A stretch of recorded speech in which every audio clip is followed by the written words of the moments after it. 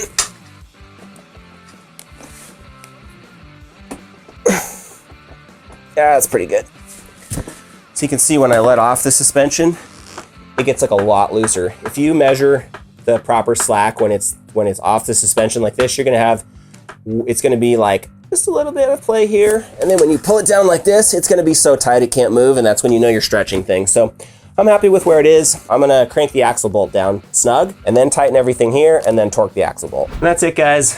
New chain installed, it's tensioned. I've got the chain cut to the right length and everything. You now know how to use one of these really nifty tools, and you know why its purpose is, like what its purpose is, as opposed to just sawing into the links. Definitely not throwing shade on anybody who wants to saw cut into the links. That's totally fine. It's just a different approach, and it's not going to achieve the cutting the chain to length process that I've just showed you. But if all you're doing is slapping on a pre-cut chain, then by all means sawing through the links is much faster than this sort of complicated process that we've gone through, and it's a lot less effort. So depending on what you're doing, use the right method. Definitely check out the links in the description down below to the chin mounts that we make, and like and subscribe because we've got really cool podcasts coming out. We don't want you to miss that. We're on episode, I think, 11 that's coming up shortly. Lots of cool folks that come on there, so definitely don't want to miss those. And I think that's it, guys. We will definitely see you next time. See you on the trail.